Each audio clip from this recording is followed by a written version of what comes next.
So a few weeks ago, I was meditating in my usual fashion, and I began to get this new idea, which was so weird that I immediately shifted into, this is not the truth. This is not a transmission about the nature of reality. This is a plot for a science fiction novel that I should write, and tried to hold that as the defense. That was my shield against the onslaught of this thing. And I've never been one for Atlantis or Lemuria or all these invisible prehistoric lands and places that people enjoy so much. But I was told a very funny thing, which I will share with you. It's a funny idea. Now let's see, how does it go? It has two versions, one of which speaks a scientific language, the other speaks a mythological language. Okay, so the scientific language goes like this. There's something in the universe called a fractal soliton of improbability. This means it's a unicate event. It only happens once in the lifetime of a universe. You can think of it as a wavelength with one wave. That's why it's called a soliton. And if one of these things move not in ordinary three-dimensional space, but in some kind of much higher spatial manifold, and when they collide with a planet, or when one collides with a planet in a universe, the time stream of that planet is divided, and two copies of the entire planet spring into existence without either having any knowledge of it. It just is something which happens. So this voice was telling me that this had happened to the Earth, and that this was the secret that we were all striving to understand, was that an event in the past had actually divided our time stream, and that a twin of this planet had come into being in another dimension. Okay, so that's the scientific explanation of it. So the mythological explanation was that the universe, it's Gnostic, that the universe is the creation of a demiurge, not the highest expression of divinity, but a kind of demon, a fallen creature, and that this demiurge was able to coax itself into being and actually incarnate into history as a human being, and that when this happened, this was then the mythological expression of the fractal soliton of improbability. And when it happened, the time stream split. The universe is the creation of the demiurge, and the demiurge impelled itself in the form of an individual. Right. And this is sort of, waited a long time. When you're a demiurge, who can hurry? Okay, go ahead. Okay, so the time-splitting event had to do with the career of Christ, who was an extraordinary manifestation of energy in the historical time stream, not to be confused with a Buddha or a Mohammed or a Zoroaster, who were great saints. And it was something else. It was, in some sense, what it claimed to be, but in some sense. Okay? So now, at the moment of, and you can choose either the Immaculate Conception or the Resurrection, depending on which side of the bed you got up on today. But at that moment, the time stream split, and this other place came into being without having any awareness that, and they were identical at that moment, these two worlds. Now, Christ had no children.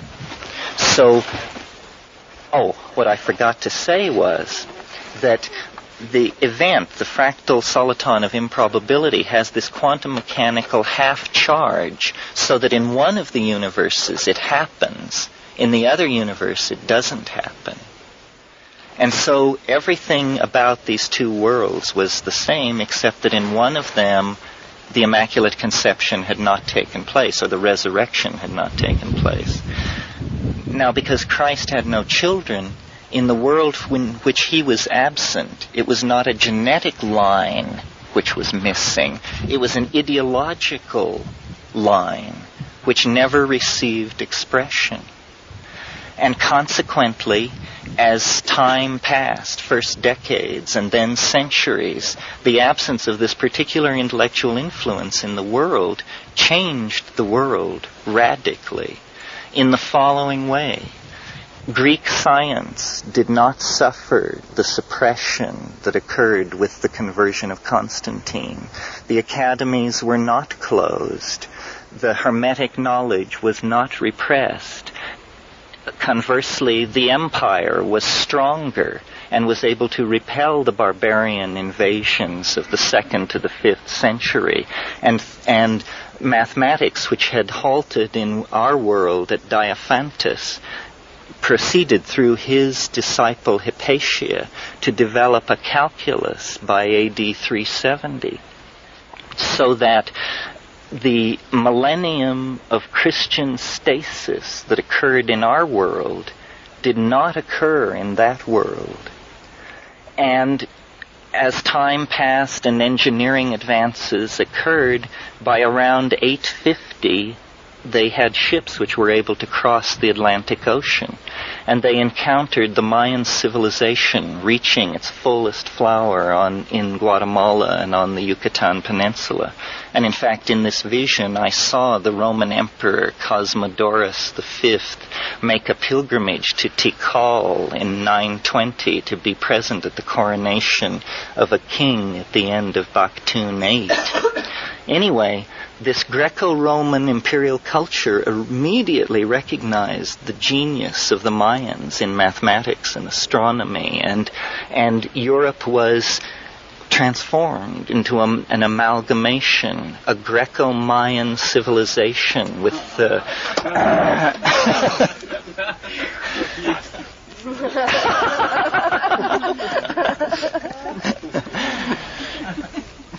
So let me see.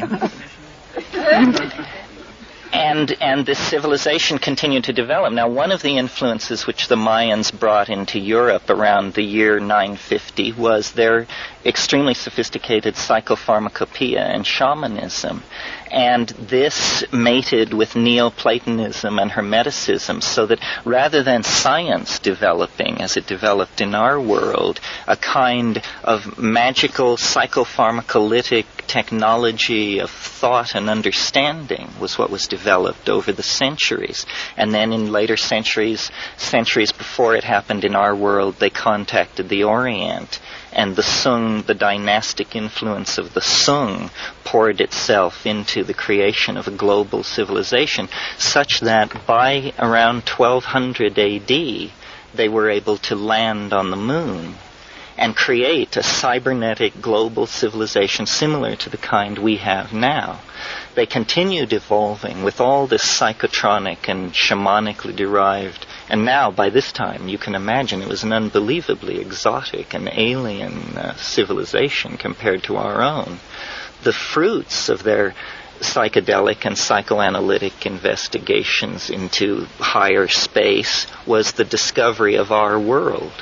They found out what had happened. They figured it out by studying dreams, and by making deep journeys into the psychedelic space, they were able to discover our sleeping unconscious with its repository of the legacy of the Christian centuries under the reign of this demiurgic ideology. And they conceived of the notion of saving us. And it has to do with this whole thing about the UFOs and influence in dreams and astral traveling, and the other side is actually the manifestation of this bizarre Greco-Mayan postmodern starfaring civilization trying to reach across the dimensions to save us from the momentum of our history by making us aware of, first of all, their existence, and also their technology, which is evolving toward a point where I think around the Mayan millennium, around 2012, the time island we will flow past the time island, and the two time streams will be rejoined, and we will make peace with this civilization, which is now 1,000 years more advanced than us, with this totally different cultural history and this completely different take on reality. So this came to me in the space of about 15 seconds. And more details have flowed in, and I use it mostly as a meditational device because it's so interesting to ask to be told about how this other civilization developed. Its amazing exoticism, its Neoplatonism, its Taoism, its Mayan influences melded into a completely different kind of civilization than the one that we inherited. I've always thought, that Christianity, without making any judgment about Christ himself, that Christianity is hands down the single most reactionary force in all of human history. And where would we be had that 1,200 years not been given over to this peculiar meditation, All the pieces were in place for the kind of civilization that I've outlined. It was just a coincidence.